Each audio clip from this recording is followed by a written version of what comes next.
Danke Jesus, lobe dich Jesus, Halleluja. Wir haben bereits in 1. Thessalonicher 2, Vers 13 gelernt. Aus diesem Grund danken wir Gott auch ständig, dass Sie, wenn Sie das Wort Gottes empfangen, das Sie von uns gehört haben, es nicht als das Wort der Menschen akzeptiert haben, sondern für das, was es wirklich ist. Das Wort Gottes, das auch in dir wirkt, die glauben. So haben wir gestern erfahren, dass wir anerkennen müssen, dass die Botschaft direkt von Gott kommt. Und es ist Gottes Wort, nicht das des Menschen, und das Zweite, was wir gelernt haben, ist, dass wir es im Glauben empfangen müssen, das heißt, wir müssen es glauben. Und es ist Gottes Wort, nicht das des Menschen, und das Zweite, was wir gelernt haben, ist, dass wir es im Glauben empfangen müssen, das heißt, wir müssen es glauben.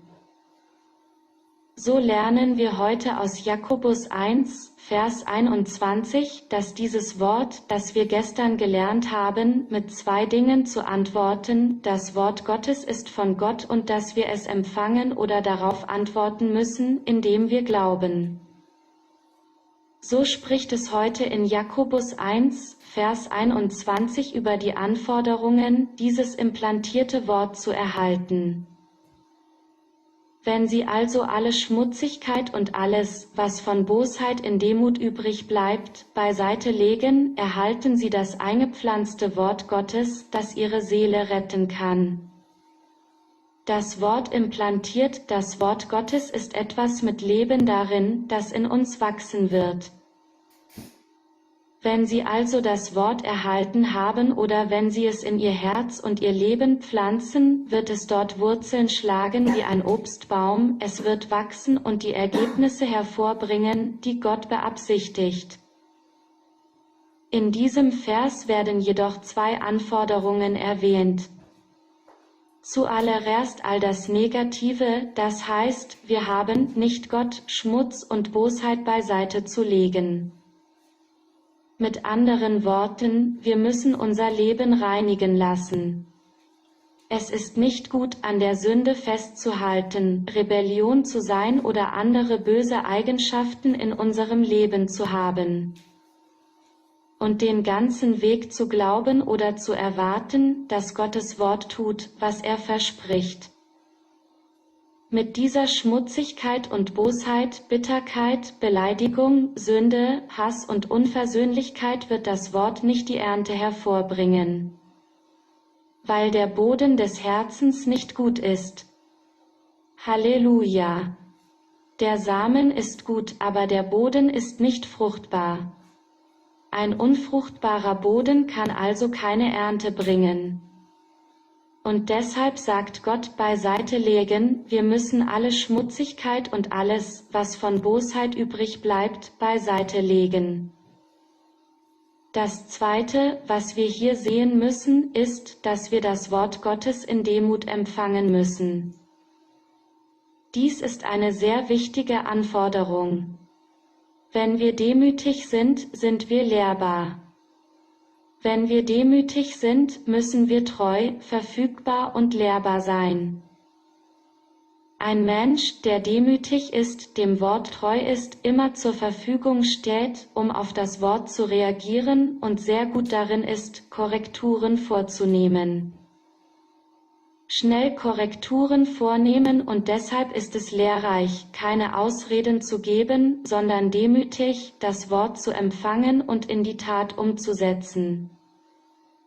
Wenn ein Mensch demütig ist, verhält er sich nicht wie ein ungezogenes Kind, das Gott antwortet oder versucht, Gott zu sagen, was er tun soll. Wenn ein Mensch demütig ist, empfängt er mit Demut, was auch immer Gott zu uns sagt, er antwortet mit Demut und glaubt, dass dies Gottes Wort ist und dieses Wort sicherlich Ergebnisse in unserem Leben bringen wird. Wir danken dir, wir preisen dich, o mächtiger Gott, dass du uns diese mächtigen Wahrheiten lehrst, dass es unsere eigene Schmutzigkeit ist, dass es unsere eigene Bosheit ist, die den Boden unfruchtbar macht. und sie haben uns durch das Gleichnis vom Seemann und dem Samen gezeigt, die 4 Arten von Böden sind.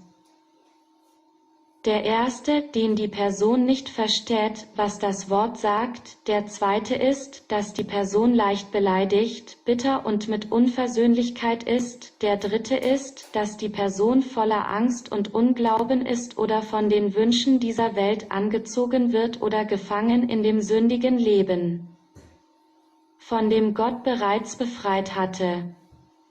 Solange wir im Fleisch bleiben, sagt die Bibel, dass es der Tod ist. Fleischlich gesinnt zu sein und dich nicht zum Tod führt, ist der Tod. Sogar der Gedanke daran ist der Tod. Aber geistig gesinnt zu sein ist Leben und Frieden. Vater, im Namen Jesu, wir danken dir und preisen dich, dass du uns diese Wahrheit gelehrt hast. Danke, Herr, dass du uns die Autorität und die Kraft gegeben hast, die wir durch das Wort Gottes unseren Geist erneuern, unser Denken ändern und die Autorität über alle Bosheit, alle Schmutzigkeit übernehmen und dich deinem Wort unterwerfen können. Damit das Wort implantiert wie ein Baum wächst mit dem Saft, der von dir kommt, Jesus. Ich habe nur gesagt, du bist die wahre Rebe und wir sind die Zweige. Lehre uns, o Herr, dass das eingepflanzte Wort den Saft liefert und uns auch im Alter frisch und grün hält, solange wir mit dir verbunden sind. Ja, Vater Gott, wir danken dir und im Namen Jesu erklären wir, dass jede Schmutzigkeit, Bosheit ans Kreuz genagelt wurde. Alles und jedes, was gegen das Wort Gottes rebelliert, tadeln wir und werfen es aus unserem Leben. Wir danken Ihnen und preisen Sie, Herr, dass dieses Wort in jedem von uns wirkt und eine Ernte bringt. Eine Ernte ausgezeichneter Früchte in Jesu Namen. Amen, Amen, Amen.